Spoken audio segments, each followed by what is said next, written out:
kuwa ilaahay hilmaama markay xaalada ku jiraanoo marka ayaga isu muuqdo oo kaliya iyo waxoogaa damac ku jira iyo kaliya fiirinayo aan fiirinayn saas oo kale aan noqonina shacbigana waxa saaran ayagana inay khayrka ka qayb qaataan oo ilaahay wuxuu leeyahay waltakum minkum ummatun yad'uuna ila alkhayr wa ya'muruna bil ma'ruf wa yanhauna 'anil munkar waxa kale maanta aad arkaysaan bishaara ah oo baaqaan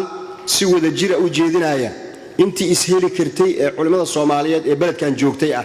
hal qol culimo ma wada qaado laakiin haddana markii oo dhibaato ay jirto ama meel ay gubato qof walba meesha uu joogo ayuu ka soo dhaqaaqaa si dabkaas loo damiyo culimadan maanta meesha isugu imaatay waxay dabdamis u yihiin fidna Soomaaliyeed oo wadanka dib u celisa inay ka digaan oo dhahaan intii xamar joogteen isheli karnay ayaa annagoo aan waqti dheer sii qaadanin isku soo baxnay si aan baaqaan nabadeed aan ummadda Soomaaliyeed u gaarsiino gobolada Soomaaliyeedna saas oo kale culimada joogto waxaan ugu baaqaynaa ayagana saas oo kale intay isu ururiyaan inay bulshada wacyi geliyaan bulshada u sheegaan in la sameeyo ra'yi caam guud oo Soomaaliyeed oo saacidaya ama kaalmeynaya ummaddu inay nabad hesho in hor loo socdo in la iswalaashado wixii dhibaato ah ee jirana dad akhyaara inay galaan oo ay xalliyaan nabi wuxuu sallallahu alayhi wasallam man lam yahtama bi amri almuslimiina falaysa minhum qofkii aan arrimaha muslimiinta aan iska xil saarin ayaga kama mid ah marka ihtimaamkan iyo waxana gubaaya ee soo bixiyay wuxuu yahay yaani dareenka aan dareemayno ummadeenu xaaladda ay ku sugan tahay gudaha dadka ku dhibaataysan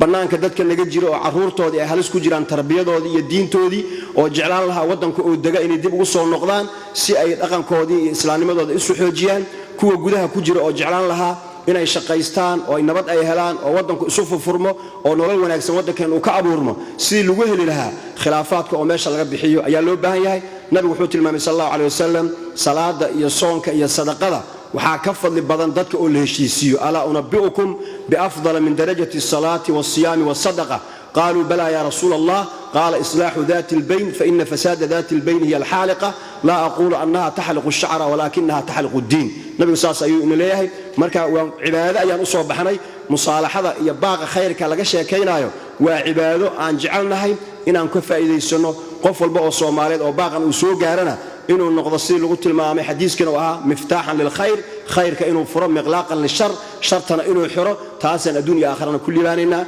وما سنتين وحنا نكون بشارينا إن شاء الله تعالى صبر قصص عضنا علماء إن أساس وقرب تاجنتها ومد الصومالي سيهر مر وقال لها أنت مقنا لور هذه لها مركا قيبها كل دون بالشدة كل وحنا باقينا مدنمو علماء أيانا بالله بس مدنمو هاسو أركتها ديلو كل دوان هذا حتى مصلحة جهود ودنك أيان لو مذوبايا وما سنتين السلام عليكم ورحمة الله